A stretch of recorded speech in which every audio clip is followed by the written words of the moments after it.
Hallelujah, praise the Lord. ஆண்டவராகிய இயேசு கிறிஸ்து நாமத்தினாலே உங்களை வாழ்த்துகிறேன். கர்த்தர் உங்களை ஆசீர்வதிப்பாராக. இன்றைய நாள் மெய்ப்பனின் சத்தம் ஒரு மிஷனரி குறித்து நாம் பார்க்கலாம். இவர் பிரான்ஸ் தேசத்தில் பிறந்தவர். இவருடைய பெயர் ஜான் கால்வின்.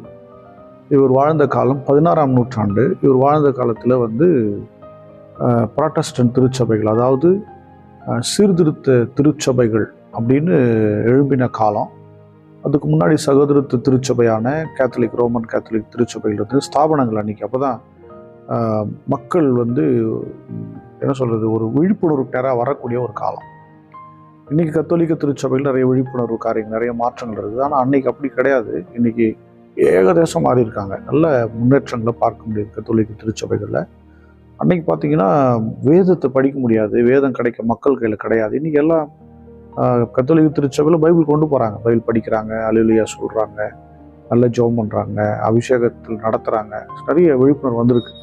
ஆனால் ஆரம்ப காலங்களில், அப்போது அந்த காலகட்டங்களில் அப்படி கிடையாது. வேதம் கிடைக்காது, ரொம்ப கஷ்டமாக இருந்துச்சு. இப்படிப்பட்ட காலத்தில் தான் அவர் அன்னைக்கு சீர்திருத்த திருச்சபையா அப்படின்னு சொன்னால் மக்கள் மத்தியில், அதாவது கிறிஸ்தவ உலகத்தில் ஒரு பயங்கர எதிர்ப்பு இருந்துச்சு, பயங்கரமான பிரச்சனை இருந்தது. இப்படிப்பட்ட காலத்தில் தான் தேவனுடைய வார்த்தையை அறிந்து கொண்ட ரட்சிக்கப்பட்ட ஜான் கால்வின் அவருடைய வாழ்க்கை, ஆவிக்குரிய வாழ்க்கை ஆரம்பமானது. அவர் பார்த்திங்கன்னா 14 வயதிலேயே லா படித்தார், சட்டம் பயின்றார், சட்டம் படித்தார். அது மட்டும் இல்லாமல் படித்ததுக்கு பின்னாடி தேசத்தில் இருக்கிற சில பிரச்சனைகளை எதிர்த்து, சில பொல்லாத காரியங்களை எதிர்த்து நின்று பேச ஆரம்பித்தார். அது மட்டும் இல்லாமல் ஃப்ரெஞ்சு நல்லா படிச்சிருந்தார். நல்ல அதில் என்ன சொல்லுது, பெரிய ஸ்காலர்னே சொல்லலாம். இப்படி இருந்த மனுஷன் கொஞ்ச நாள் ஆண்டவருக்குள்ளே வளர்ந்து அவர் ஒரு பகிரங்கமாக மக்கள் மத்தியில் சீர்திருத்த திருச்சபையினுடைய காரியங்களை பேசுகிறாரு, ஆவிக்குரிய வாழ்க்கையை பற்றி பேசுகிறாரு, ஆவிக்குரிய மறுமலர்ச்சி பற்றி பேசுகிறாரு.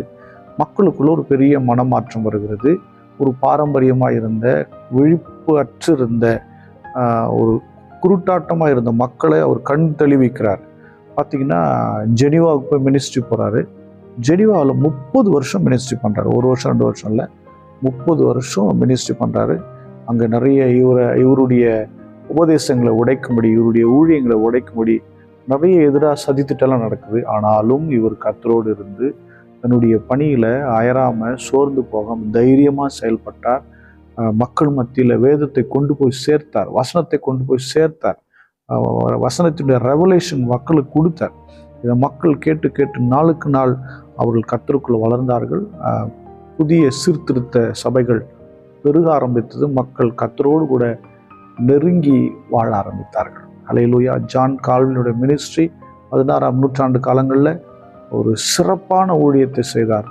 மக்களை இருளிலிருந்து வெளிச்சத்துக்கு நேராக கொண்டு போய் சேர்த்த மிகப்பெரிய பணியை செய்தார் ஜான் கால்வின். நீங்கள் இப்படி ஸ்தோத்திரம் பண்ணுவோமா? ஸ்தோத்திரம் ஆண்டவரே, ஜான் கால்வின் அவருக்காக ஸ்தோத்திரம், வம்சத்தாருக்காக ஸ்தோத்திரம், ஸ்தோத்திரம்.